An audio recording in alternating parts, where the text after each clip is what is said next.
أعوذ بالله من الشيطان الرجيم. بسم الله الرحمن الرحيم.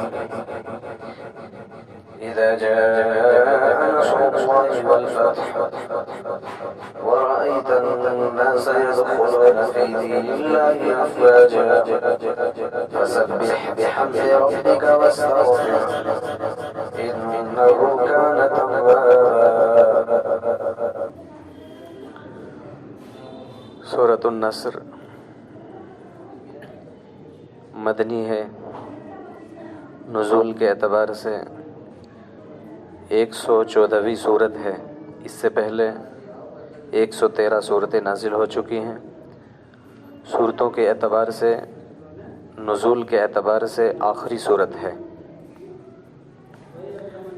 یعنی اس اعتبار سے کہ جس طور پر قرآن کی نزول کے اعتبار سے مکمل طور پر پہلی صورت الحمد شریف سورۃ الفاتحہ ہے، اسی طرح آخری نزول کے اعتبار سے یعنی مکمل صورت جو آخر میں آئی ہے وہ ہے سورۃ النصر۔ اگرچہ اس کے بعد بھی کچھ حصے اور کچھ آیتیں نازل ہوئی ہے۔ حضرت عبداللہ ابن عمر رضی اللہ تعالی عنہ کی روایت کے مطابق تو یہ ہے کہ سورۃ النصر اذا جاء نصر اللہ والفتح حجۃ الوداع کے موقع پر نازل ہوئی ہے، اور اس کے ساتھ ساتھ حضرت روح المعانی نے جو نقل فرمایا ہے اپنی کتاب کے اندر، اس سے معلوم ہوتا ہے کہ فتح خیبر کے بعد جو 7 ہجری میں ہے، واپس لوٹتے ہوئے اللہ تبارک و تعالی نے اس صورت کا نزول فرمایا ہے۔ بہرحال اس صورت کے بعد الیوم اکملت لکم واتممت علیکم نعمتی ورضیت لکم الاسلام دینا نازل ہوئی۔ اس کے بعد 80 دن باقی رہ گئے ہیں حضور اکرم صلی اللہ تعالی علیہ وسلم کے اس دنیا کے اندر تشریف رکھنے کے۔ اس کے بعد جو نازل ہوئی ہے آیت کلالہ، اس کے بعد تقریباً 50 دن باقی رہ گئے ہیں۔ اس کے بعد لقد جاءکم رسول من انفسکم عزیز علیہ ما عنتم حریص علیکم بالمؤمنین رؤوف الرحیم، تقریباً 35 دن باقی رہ گئے ہیں۔ اس کے بعد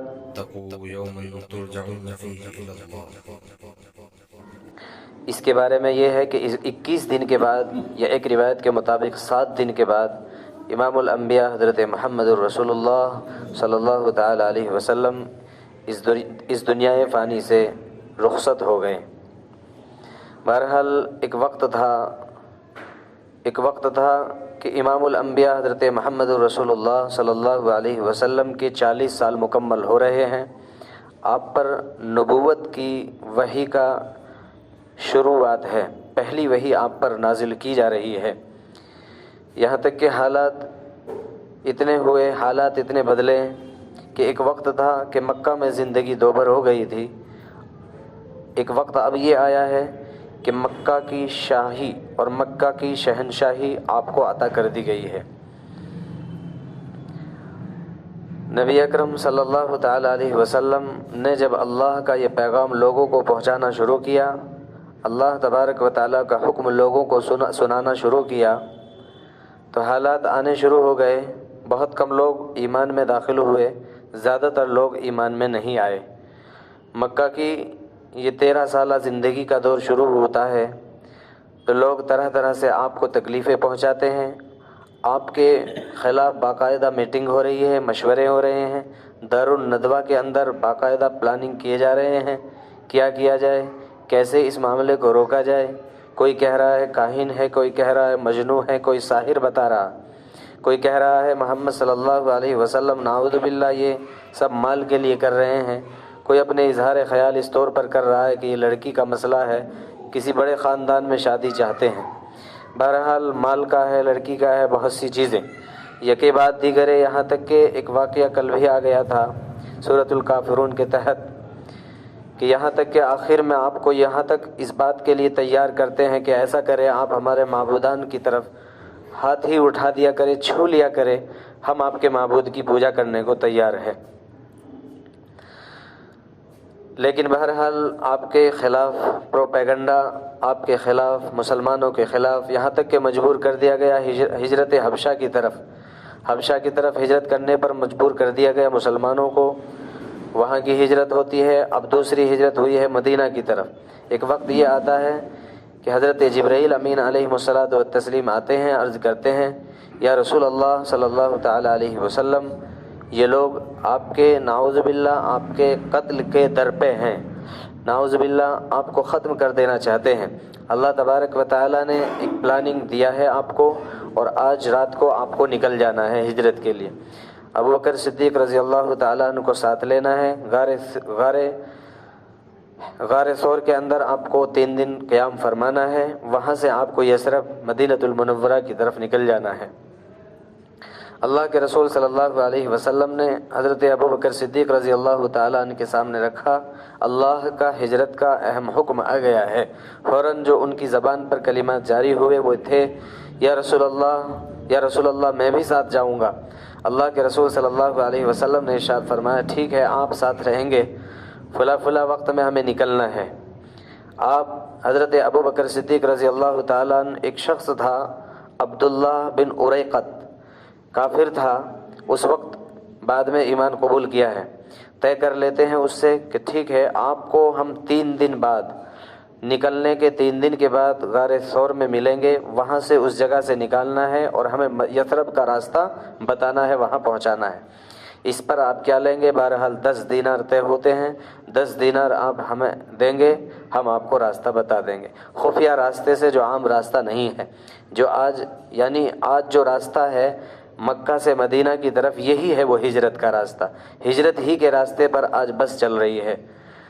بہرحال وہ عام راستہ نہیں تھا، وہ عام راستے سے بالکل ہٹ کر راستہ تھا کہ جس سے آپ نے جانے کا منصوبہ اور پلان بنایا تھا۔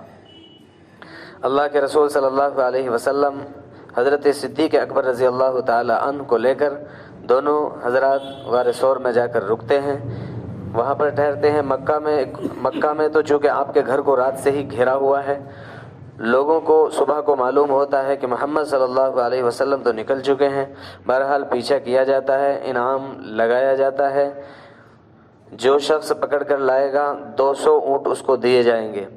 عجیب بات ہے کہ ایک غیر ایمان والا ہونے کے باوجود اتنی دیانتداری، اتنی امانت داری، کہ یہاں تو 10 دینار کا مسئلہ ہے، صرف 10 دینار طے کیا ہوا ہے، اور وہ بھی صرف یہاں کا مسئلہ نہیں ہے، یہاں سے وہاں پہنچانا ہے، لیکن اس کے اندر امانت داری دیکھیے کہ اس نے ایک لفظ نہیں بتایا، کسی کو نہیں بولا، حالانکہ وہ چاہتا تو 190 اور دینار فالتو مل سکتے تھے۔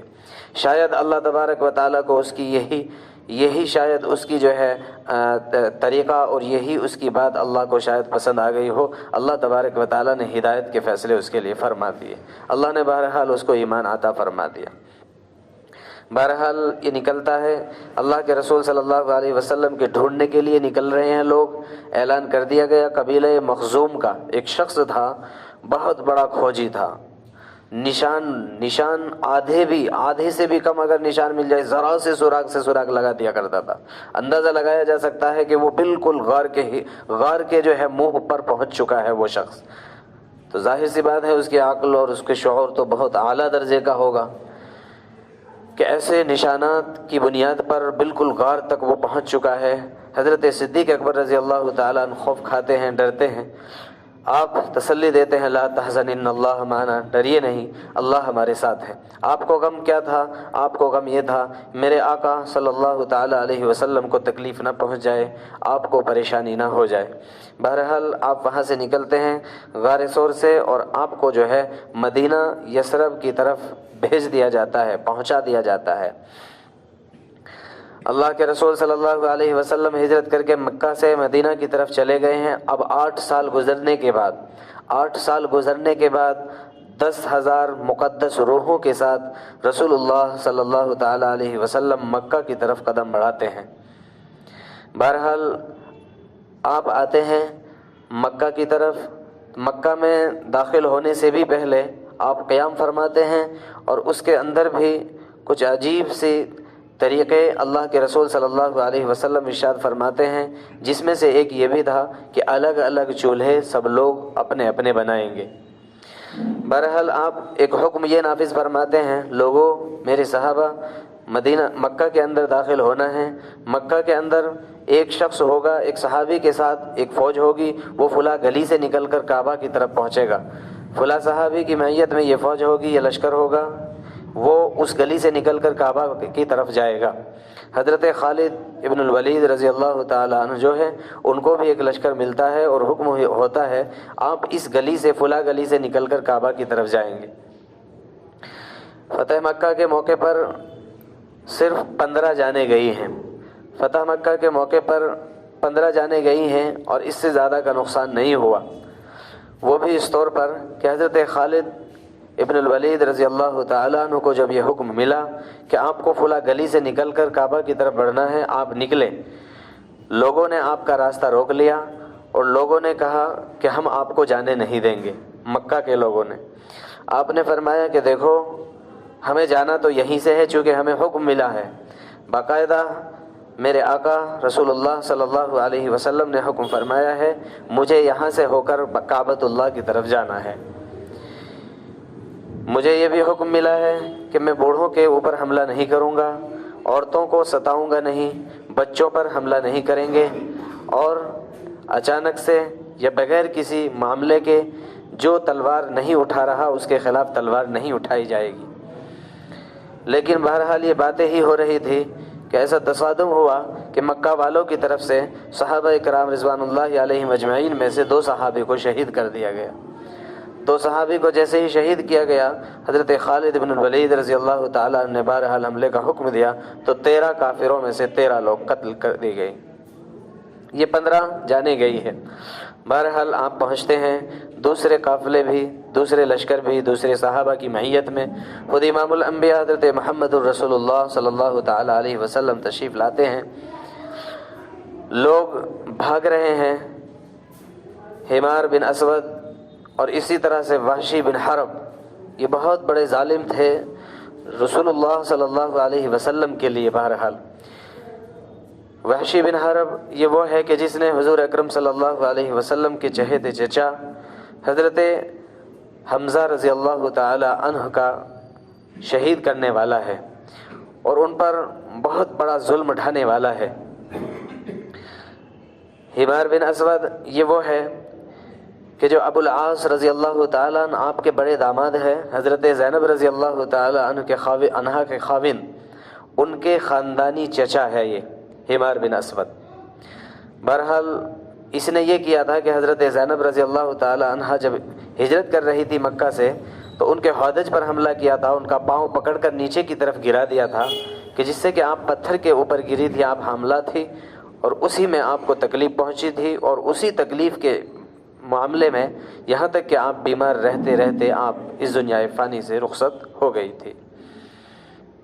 بہرحال دونوں نے بہت بڑا ظلم خصوصی طور پر رسول اللہ صلی اللہ علیہ وسلم پر اور عمومی طور پر اسلام پر اور اسلام کے ماننے والوں پر کیا۔ لوگوں میں بھگدڑ مچ رہی ہے، لوگ بھاگ رہے ہیں۔ مکہ سے کوئی 30 میل کے فاصلے پر جدہ شہر اس وقت بسا ہوا نہیں تھا۔ 30 میل کے فاصلے پر ایک سمندر تھا، ایک دریا تھا کہ جہاں پر کشتیاں لگتی تھی اور اس کشتی کے ذریعے سے یہاں سے حبشہ کی طرف نکلا جاتا تھا۔ یہ لوگ بھاگ کر کے سیدھے وہیں گئے تھے اور کشتی میں بیٹھے، کشتی میں بیٹھ کر سوار ہو گئے۔ ادھر رسول اللہ صلی اللہ علیہ وسلم تشریف لائے صحابہ کرام کے ساتھ، اور آپ نے اپنا پرچم اسلام کا جو ہے پرچم صفا پہاڑی پر لہرا دیا گیا، وہاں پر بھی لہرا دیا گیا جہاں پر آپ کو قید کیا گیا تھا، اور دیگر جگہوں پر بھی۔ صحابہ کرام رضوان اللہ علیہ مجمعین اللہ تعالی شانہ کا شکر ادا کرنے میں مشغول ہو گئے۔ باوجود یہ کہ آپ مکہ کو فتح کر رہے ہیں، لیکن آپ کی زندگی کے اندر عجز، آپ کی گردن کا جھک جانا، آپ کے صحابہ کی عاجزی، وہ یقیناً اس قابل ہے کہ اس کو ہم زندگی کے اندر سن کر اور پڑھ کر اپنی زندگی میں لائیں۔ اللہ کے رسول حضرت عبداللہ ابن مغفل رضی اللہ تعالیٰ عنہ روایت کرتے ہیں، صحیح بخاری شریف میں روایت موجود ہے، اللہ کے رسول صلی اللہ علیہ وسلم اونٹنی پر سوار ہے، آپ کے لاڈلے بیٹے حضرت اسامہ بن زید رضی اللہ تعالیٰ عنہ جو منہ بولے بیٹے ہیں، سوار ہے آپ کے پیچھے اونٹنی پر، آپ تشریف فرما ہے، آپ اپنی اونٹی پر سوار ہے، چل رہے ہیں، آپ نے سورہ فتح شروع کیا، سورہ فتح آپ پڑھ رہے ہیں اور آپ کی گردن جھکی ہوئی ہے۔ یہاں تک بیان فرماتے ہیں صحابی رسول کہ اللہ کے رسول صلی اللہ علیہ وسلم نے اپنی گردن اتنی جھکائی یہاں تک کہ آپ کی جو اونٹنی کا کجاوا تھا اس کی لکڑی سے آپ کی داڑھی مبارک ٹچ ہو رہی تھی۔ حالانکہ اللہ تعالیٰ تو قرآن میں بیان کرتا ہے لوگوں کے فتح کرنے کے بعد شہروں کے اندر داخل ہونے کا معاملہ، اذا دخلوا قریۃ افسدوها وجعلوا عزت اہلها اذلہ، لوگوں کا معاملہ یہ ہوتا ہے کہ جب وہ فاتح کی شکل میں داخل ہوتے ہیں تو اس کے اندر جا کر فساد مچاتے ہیں اور اس کے عزت دار لوگوں کو ذلیل کر دیتے ہیں۔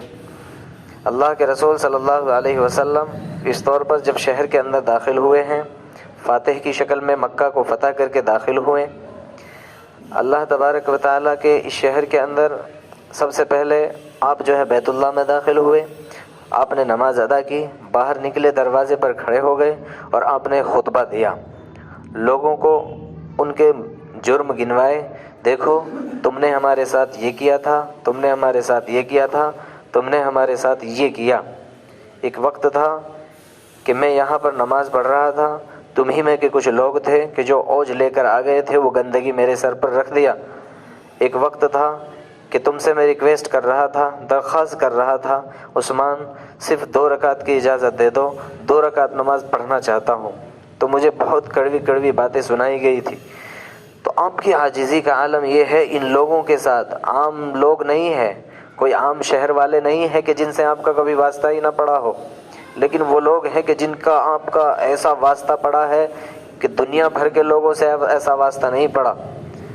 لیکن اس کے باوجود آپ کی عاجزی کا عالم یہ، آپ نے اس کے بعد یوں کہا تھا کہ اللہ کی قسم جس دن سے اللہ نے اس زمین آسمان کو بنایا، اللہ نے اس جگہ کو حرمت والی بنایا ہے، اللہ نے اس کا احترام رکھا ہے، لیکن آج اللہ نے کچھ وقت کے لیے میرے لیے حلال کر دیا تھا، حلال کر دینے کے باوجود بھی عجیب معاملہ ہے امام الانبیاء حضرت محمد الرسول اللہ صلی اللہ علیہ وسلم کا۔ حالانکہ اللہ کی طرف سے تو اجازت تھی کہ مار ڈالو سب کو، جا کر گردن اڑا دو سب کی مکہ میں جا کر، اسی جگہ کے اندر، حرم کے اندر، لیکن آپ کا معاملہ دیکھیے کہ آپ نے یہ کیا کہ آپ نے مشورہ کیا اور آپ نے ایسے طریقے سے مکہ میں داخلے کا معاملہ بنایا کہ اچانک سے داخل ہوں گے تاکہ ان کو ہتھیار اٹھانے کا موقع نہ ملے، ہتھیار اگر اٹھائیں گے تو بہت سے لوگ ان کے مارے جائیں گے۔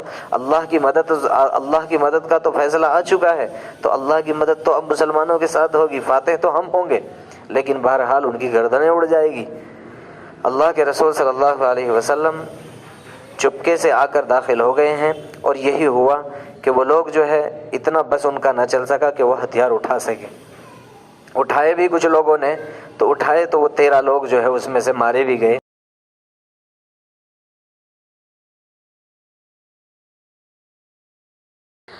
آخر میں اللہ کے رسول صلی اللہ علیہ وسلم نے ارشاد فرمایا، لیکن لوگوں آج میں وہی کہوں گا جو حضرت یوسف علیہ نبینا علیہ الصلاۃ والتسلیم نے اپنے بھائیوں کے بارے میں کہا تھا، لا تثریب علیکم اليوم، کوئی داروگیر نہیں ہے، جاؤ میں نے تم سب کو معاف کر دیا۔ فوراً ایک عزیز تھا وحشی بن حرب کا، کھڑا ہوا اور بولا، یا رسول اللہ صلی اللہ علیہ وسلم کیا وحشی کو بھی معاف کریں گے؟ آپ نے ارشاد فرمایا کہ ہاں، وحشی کو بھی معاف کر دیا گیا۔ اللہ کے رسول صلی اللہ علیہ وسلم کے سامنے ایک اور شخص کھڑا ہوتا ہے، کہتا ہے کیا حبار بن اسود کو بھی معاف کر دیا؟ کہ ہاں میں نے اس کو بھی معاف کر دیا۔ ام حکیم اکرمہ بن ابی جہل کی بیوی آتی ہے، اللہ کے رسول صلی اللہ علیہ وسلم میرا شوہر بھی بھاگ گیا ہے، مکہ چھوڑ کر بھاگ گیا، آپ بتا دیجئے کہ آپ نے اس کو بھی معاف فرما دیا؟ آپ نے فرمایا ہاں میں نے اس کو بھی معاف فرما دیا۔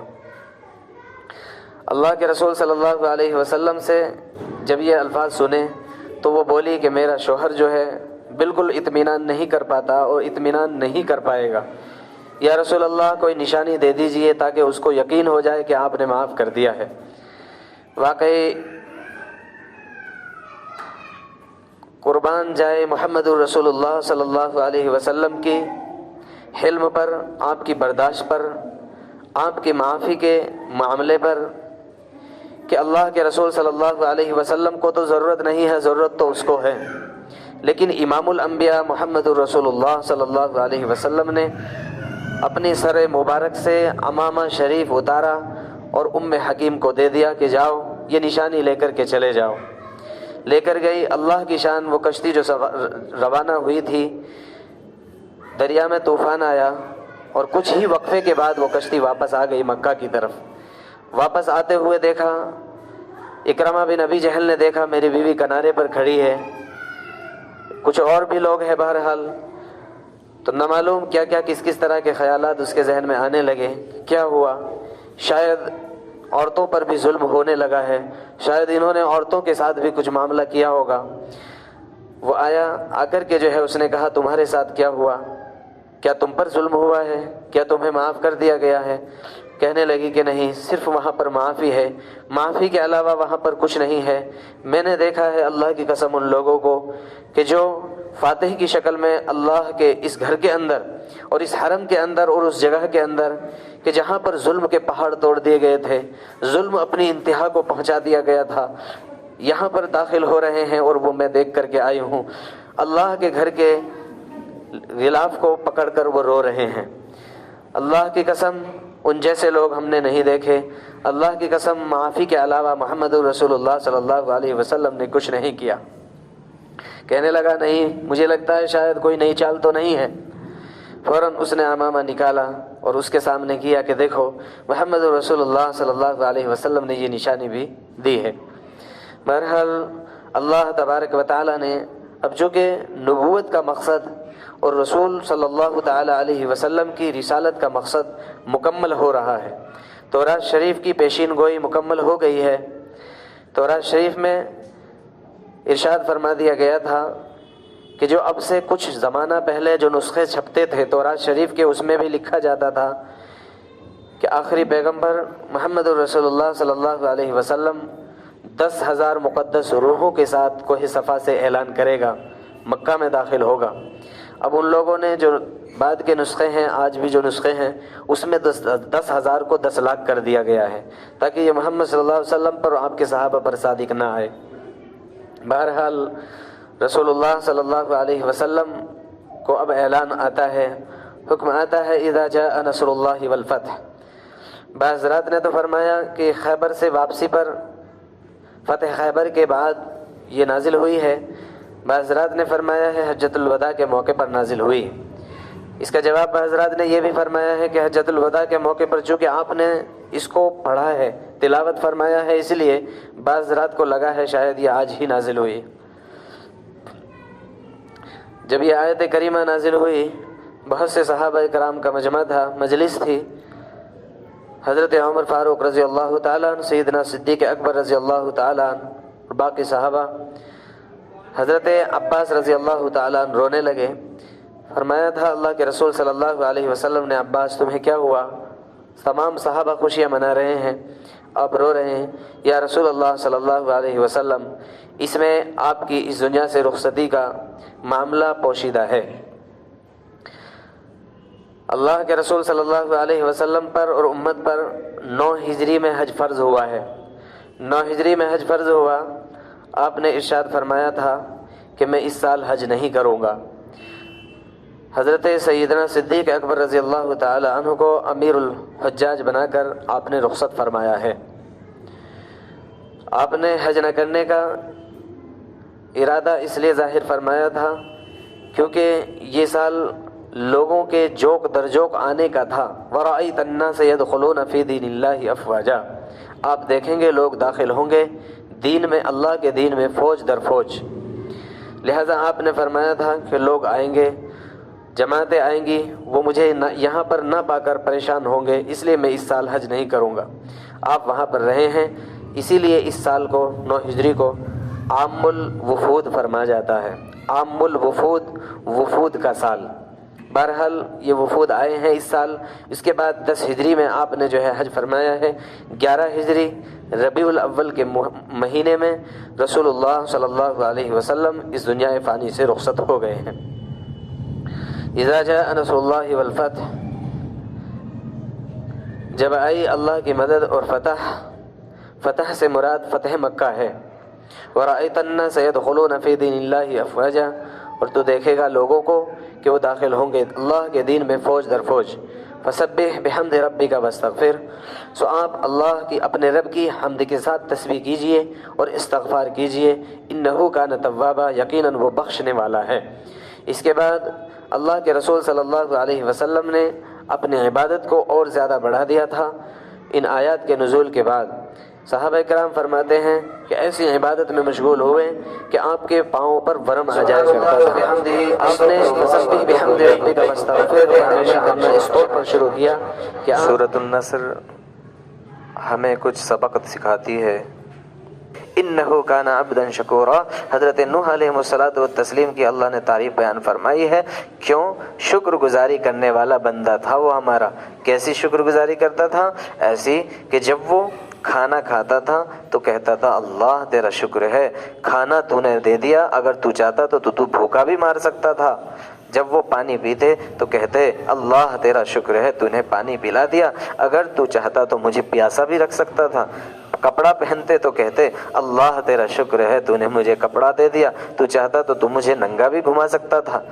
ہر نعمت پر اللہ کی شکر گزاری، ہر نعمت پر اللہ کی شکر گزاری۔ انہ کان عبدا شکورا، انہ کان عبدا شکورا، لئن شکرتم لازیدنکم ولئن کفرتم ان عذابی لشدید۔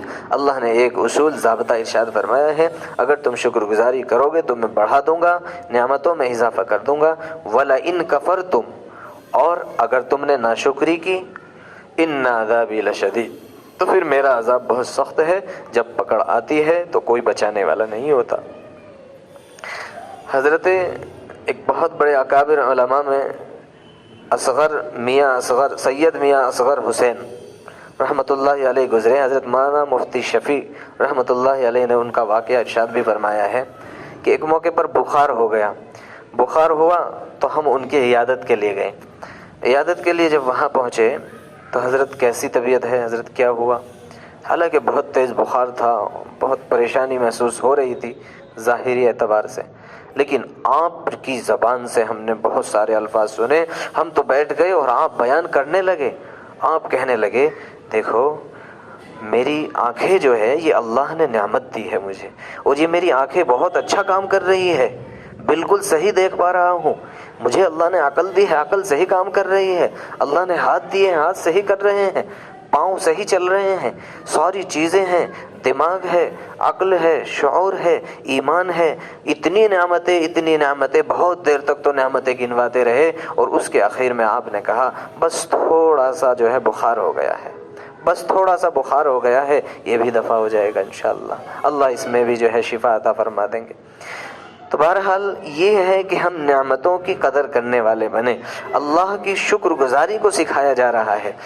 رسول علیہ الصلوۃ والتسلیم آپ کو جب ہم فتح کرا دیں گے، جب مکہ فتح ہو جائے گا، تو اب یہ جو آنے والا 9 ہجری ہوا، یہ فتح کے بعد کا جو سال ہوا، بہت سارے لوگ تھے ایمان میں آنا چاہتے تھے، کمزور تھے، نہیں آ سکتے تھے، بہت بڑے بڑے سرداران سے ڈرتے تھے۔ آج جب یہ معاملہ ان کا دب گیا تو اب اسلام میں آنے شروع ہو گئے۔ 9 ہجری آپ نے ایسے ہی نکالا ہے۔ 9 ہجری میں آپ نے جو ہے حج نہیں کیا، حضرت صدیق اکبر رضی اللہ تعالیٰ عنہ کو امیر الحجاج بنا کر بھیج دیا۔ اللہ کے رسول صلی اللہ علیہ وسلم اسی لیے نہیں گئے، لوگ یہاں آئیں گے اور مجھے نہ پا کر پریشان ہوں گے، اس لیے میں نہیں جاؤں گا۔ آپ نے جو ہے 10 ہجری میں جو ہے حج فرمایا ہے۔ فسبح بحمد ربک واستغفر، جب کوئی کام تمہارا بن گیا ہے، جب کوئی عبادت تم نے کر لی ہے، جب کوئی کام تمہارا ہو گیا ہے، تو اب فسبح بحمد ربک، اللہ کی تسبیح بیان کرنا، اپنے رب کی حمد کے ساتھ تسبیح بیان کرنا ہے، اور استغفار کرنا ہے، یہ بھی کرنا ہے، استغفار کرنا ہے اور تسبیح بیان کرنی ہے۔ ایک طرف تو اللہ کی حمد ہو، اللہ تیرا احسان ہے، اللہ تو بہت بڑا ہے، اللہ تو بڑائی والا ہے، اللہ تو عزتوں والا ہے، اللہ تو جو چاہے جسے چاہے دینے والا ہے۔ اے اللہ مجھ سے یہ کام کرایا تو نے ہے۔ میں نے 4 رکعت نماز ادا کی ہے، میں نے 2 رکعت نماز ادا کی ہے، میں نے 1 روپیہ اللہ تیری راہ میں فلاں آدمی کو بہت چھپا کر کے دے دیا ہے۔ اے اللہ یہ تو نے کرایا ہے، میری وقات نہیں تھی، یا اللہ میرے ذریعے سے تو نے کسی آدمی کو جو ہے لحاظ پہنچوا دیا، یا اللہ تو نے جو ہے میرے کسی پیسے کی بنیاد پر کسی کے گھر میں چولہا جلوا دیا، یا اللہ یہ سب میں نے نہیں کیا، یا اللہ یہ تو نے کرا دیا ہے۔ یا اللہ سب سے پہلے تو مال تو نے دیا، مال تیرا تھا، اس کے بعد توفیق تو نے دی، بہت سارے مال والے ہیں توفیق نہیں ہے۔ واستغفر، استغفار کرنا، یا اللہ کما حق ہو، جیسا مجھے کرنا تھا وہ میں نہیں کر سکا، اللہ اس پر مجھے معاف فرما دو۔ انہ کان توابا، اللہ توبہ کے قبول کرنے والے ہیں۔ اذا جاء نصر اللہ والفتح، جب آ جائے اللہ کی مدد اور فتح مکہ ہو جائے، ورأیت الناس یدخلون، اور لوگوں کو دیکھے تو داخل ہو رہے ہیں دین میں فوج فسبح بحمد ربک واستغفر، تسبیح کیجیے اللہ کے حمد کے ساتھ اور استغفار کیجیے، انہ کان توابا، یقیناً وہ بخشنے والا ہے۔ اللہ رب العزت عمل کی توفیق فرمائے۔ انصار بھائی کی بڑی بہن کا انتقال ہوا ہے، آپ سب ساتھی جو ہے دعا کر لیتے ہیں۔